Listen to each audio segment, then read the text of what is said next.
Dubai 24/7 மீன் மார்க்கெட்டுக்கு மீன் வாங்க போகிறேன். இது தேரா துபாயில் இருக்க வாட்டர் ஃப்ரண்ட் மார்க்கெட். இப்போ எல்லாம் பக்கத்தில் இருக்க மால்லேயே மீன் வாங்கிடுறாங்க. அதனால மீன் மார்க்கெட்டில் அவ்வளோ கூட்டம் இல்லை. யாராவது விசிட் விசாவில் கெஸ்ட்டாக வந்தாங்கன்னா அவங்கள கூட்டிகிட்டு வந்து சுற்றி காமிப்பேன்.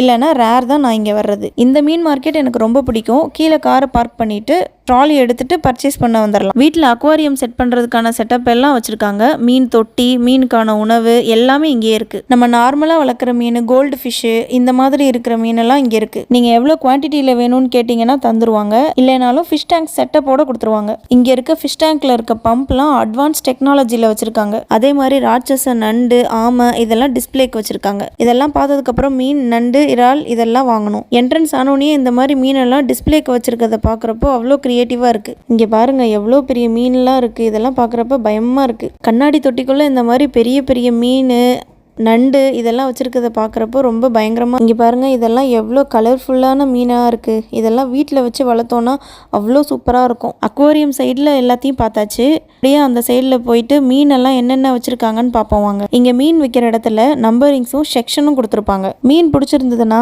அந்த நம்பரை பார்த்துக்கோங்க. அடுத்த வாட்டி வரும்போது அங்கேயே போய் வாங்கிக்கலாம். எல்லா வெரைட்டியான கருவாடுமே இங்கே விற்கிறாங்க. கருவாடுக்குன்னே தனி செக்ஷன் இருக்குது. நம்ம ஊரில் கிடைக்கிற கருவாடு பேர் சொல்லிட்டு நம்ம வாங்கிக்கலாம். இது இறால் கருவாடு பேக்கெட் பண்ணி விற்கிறாங்க. இங்கே நெய் மீன் கருவாடு, மாசி கருவாடு, ஐர மீன் கருவாடு எல்லாமே வச்சுருக்காங்க.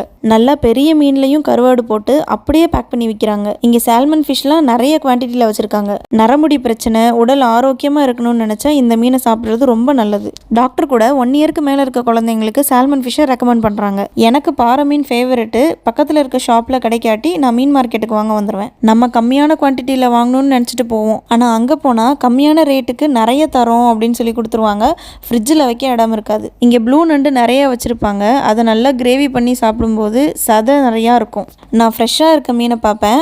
அதே போல் யார் கம்மியான ரேட்டுக்கு கொடுக்குறாங்கன்னு பார்ப்பேன். நான் இங்கே வந்து தான் அமூர், சுல்தான் இப்ராஹிம், பர்கோடா இந்த மாதிரி மீனெல்லாம் டேஸ்ட் பண்ணேன். அதோட டேஸ்ட் நல்லா பிடிச்சி போச்சு. அதனால் இங்கேயே வாங்க ஆரம்பிச்சிட்டேன். மோஸ்ட்லி இங்கே இருக்க மீனெல்லாம் ஃப்ரெஷ் தான். இருந்தாலுமே ஐஸ் கட்டிலாம் போட்டு ப்ரிசர்வ் பண்ணி வச்சுருப்பாங்க. இந்த மீன் மார்க்கெட் ரொம்ப ஹைஜீனிக்காக இருக்கும். க்ளீன் பண்ணுறதுக்கு ஆள் இருந்துகிட்டே இருப்பாங்க. பார்க்கவே க்ளீனாக இருக்கும். இந்த மீன் மார்க்கெட் 24 மணி நேரமே இருக்கும். அதனால் நீங்கள் 2 மணிக்கு எந்திரிச்சு மீன் சாப்பிடணும்னு நினச்சா கூட இங்கே வந்து அழகாக மீன் வாங்கிட்டு போயிட்டு சமைச்சு சாப்பிட்லாம். இங்கே பாருங்கள் இது மீன் மார்க்கெட்டா இல்லை ஃபேக்ட்ரியானே தெரில. எவ்வளோ பேர் வேலை செய்கிறாங்க. இங்கே ஆண்களுக்கு தனி கவுண்டரு, பெண்களுக்கு தனி கவுண்டரு, ஃபேமிலிக்கு இந்த மாதிரி தனித்தனியாக பிரித்து வச்சுருக்காங்க. அதுலேயுமே வயசானவங்க, டிஃப்ரெண்ட்லி ஏபிள்டுக்கு தனியாக வச்சுருக்காங்க. இதோட நோக்கமே டைமை சேவ் பண்ணுறது, அப்புறம் சீக்கிரமாக வீட்டுக்கு போகணும் அப்படின்றதுக்காக தான். நம்ம வாங்கின மீனை என்ன சைஸில் கட் பண்ணணும்னு அவங்கள்ட்ட காட்டணும். மீன், நண்டு, ராட்டு இது எல்லாத்தையுமே க்ளீன் பண்ணி கொடுத்துருவாங்க. வெயிட்டுக்கு ஏற்ற மாதிரி நம்ம கிட்ட பில் சார்ஜ் பண்ணுவாங்க. பில்லுலேயே நம்மளோட டோக்கன் நம்பர் கொடுத்துருவாங்க.